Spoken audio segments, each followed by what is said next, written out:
A prática de atividade física traz inúmeros benefícios para o nosso corpo. E é justamente sobre a importância de se exercitar que a gente vai falar agora. Eu tô aqui com o Elton Godinho, que é fisiologista. Bom dia. Bom dia, Bruna. O que acontece com o nosso corpo durante a prática de atividade física? Muito boa pergunta. A gente pode dividir em dois momentos. A gente tem reações agudas que acontecem exatamente enquanto a pessoa está praticando o exercício. E isso, lógico, né? Depende do histórico que a pessoa tem com aquela modalidade. Se ela já praticou a modalidade, há quanto tempo ela pratica a modalidade.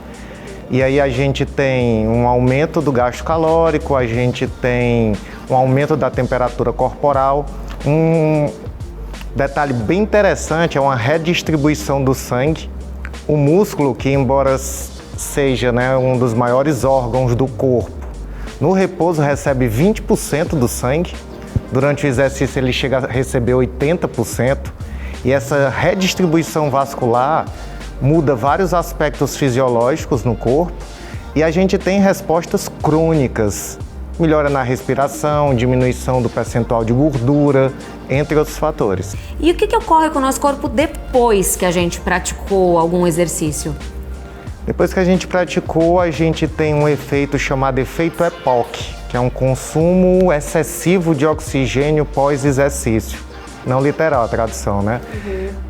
Durante esse período, que pode durar de horas até um dia completo, a gente está respirando um pouco mais do que respira normalmente. Consequentemente, o nosso gasto energético fica aumentado durante esse período. Conforme a gente faz exercício físico, o nosso fôlego ele vai aumentando e isso está ligado aí à nossa caixa torácica? Está ligado a outros fatores também, porque a respiração propriamente dita, ela é relacionada à absorção, que aí tem relação com a caixa torácica. Ela é relacionada com o transporte de oxigênio pelos glóbulos vermelhos do sangue, a hemácia. Isso também está relacionado ao exercício, mas o fator mais limitante é o seguinte: esse oxigênio tem que ser distribuído pelo corpo. Quanto mais você treina, mais vasos você tem para distribuir esse oxigênio. Então o exercício ele melhora a captação, melhora o transporte e melhora a distribuição do oxigênio. E o que os exercícios eles fazem com o nosso coração? Porque a gente sempre liga, né? Praticar exercício físico faz bem para o coração. Quais são os melhores exercícios para o coração? São os exercícios aeróbicos? São os exercícios aeróbicos. É sempre recomendado mesclar os exercícios, mas tendo a opção de ou fazer exercícios de força ou exercício contínuo, né, o exercício aeróbico, a caminhada, a corrida, é bem mais ilustrado, aparece bem mais na literatura os benefícios dos exercícios aeróbicos. A gente vai ver agora algumas dicas de exercícios para todas as idades. Roda aí. A minha primeira lista é de atividades físicas para crianças e adolescentes. A gente sabe que nessa fase a criança precisa desenvolver habilidades físicas e cognitivas. Então eu colocaria nessa lista uma aula de psicomotricidade, uma aula tipo gincanas com várias brincadeiras e desafios e também iniciação esportiva de esportes coletivos como futebol e voleibol. Assim também trabalha a socialização. Para os adultos, a atividade física serve como uma descompressão da rotina e da carga mental que vem com as responsabilidades. Eu colocaria uma aula de pilates, que trabalha respiração, força e postura. Colocaria uma aula de dança, que é divertido, trabalha a coordenação motora e também o aeróbico.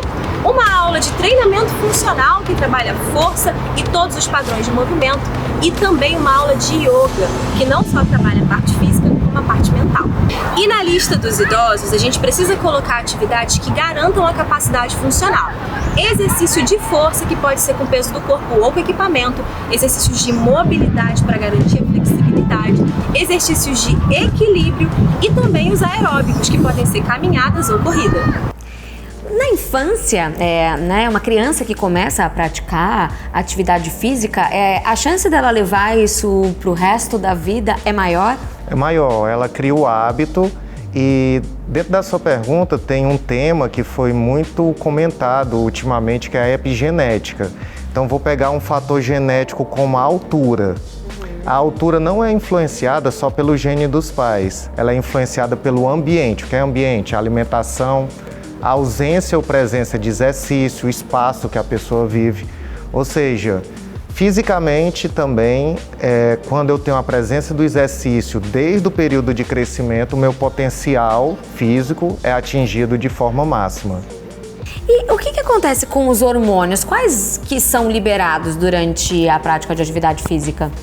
Durante a prática de atividade física, tem hormônios que são liberados para garantir a glicose para o corpo, como a adrenalina, hormônios por causa do calor e da glicose também, como o GH, hormônios para aliviar processos inflamatórios, como o cortisol. Vários hormônios são liberados. A endorfina é liberada pelo cérebro, que é um neuropeptídeo, né, produzido pela hipófise. Mas o que tem de mais novo são os hormônios que o próprio músculo libera. Um hormônio bem interessante é a irisina, que está sendo estudado um efeito dela no tecido adiposo, na gordura, onde ela promove uma diminuição desse tecido adiposo, um escurecimento dele. E recentemente ela foi pesquisada até com benefícios no Alzheimer e no Covid. Exercício físico, ele pode causar que tipo de dano? Principalmente falando em exagero, né? Que a gente também tem ouvido falar aí ultimamente.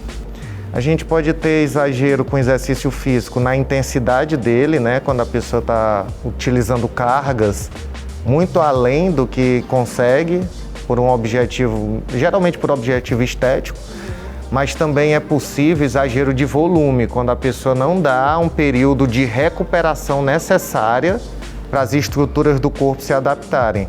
Tendo esse período de recuperação, músculo, coração, pulmão, eles têm uma performance boa relacionada ao exercício. Contudo, se esse período for muito reduzido, ele não tem tempo de se adaptar e acaba tendo um efeito não tão benéfico. Só para ilustrar bem isso, o sistema imune ele se adapta ao exercício. Isso ficou muito em alta por causa do surto de Covid. Só que se eu uso uma intensidade alta demais no exercício, eu tenho uma imunodepressão. Eu fico com o sistema imune deprimido durante um período. Se eu tenho a intensidade adequada de exercício, eu tenho uma liberação de inúmeras células imunológicas. Sim, aí tem que equilibrar e fazer sempre atividade física com acompanhamento de um profissional também, né? Com certeza. A gente vai ver agora algumas dicas sobre os cuidados que a gente deve ter aí durante a prática de atividade física. Vamos ver? Vamos ver.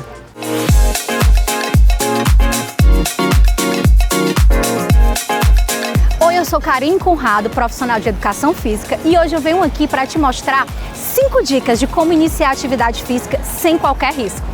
A primeira dica é: procure o seu médico responsável. Ele sim vai passar todos os exames necessários, seu check-up geral, para te tornar habilitado a praticar a atividade física e a seguir nessa sua nova rotina de treino. A segunda dica é: procure um profissional de educação física. Através dele, a avaliação física será realizada, que vai verificar o seu peso atual, o seu peso indicado, o percentual de massa magra, o percentual de massa gorda, a sua altura, verificar tudo o que envolve o seu corpo. E assim, vai iniciar a atividade física de uma forma melhor e mais orientada.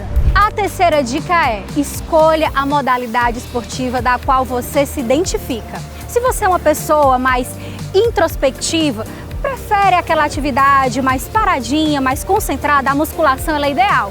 Mas se você é uma pessoa mais extrovertida, gosta de atividades coletivas, aí tem a musculação como ideal também, mas tem atividades como funcional, a dança, enfim, bike, aquela atividade que vai te proporcionar maior motivação e assim continuar a sua rotina de atividade física. A quarta dica é: vai com calma. Procure iniciar os exercícios de baixa intensidade e mais para frente os de alta intensidade. Assim você vai priorizar a segurança do seu corpo e a adaptação nele. E a quinta e última dica é: observe. Observe o seu corpo, as dores musculares. Elas são importantes e fazem parte do processo. Porém, quando elas se tornam articular, verifique a questão da postura dos exercícios, verifique se o exercício está adaptado para você. A partir daí, você vai observar, diante com o seu profissional de educação física, qual atividade vai ser mantida e qual vai ser modificada. Essas foram as minhas dicas. Espero que vocês gostem. E, acima de tudo, e o mais importante, pratique atividade física. Tchau! É isso aí, obrigada, viu, Karine? Praticar atividade física traz inúmeros benefícios também para nossa saúde mental, né? Também traz para a nossa saúde mental. Diferente daquela separação que se fazia antes, né, entre cérebro e corpo, um cérebro saudável, ele tem um corpo saudável. Cada vez mais a gente vê que tá tudo interligado, né? Isso mesmo. Tá bom, muito obrigada, viu, doutor?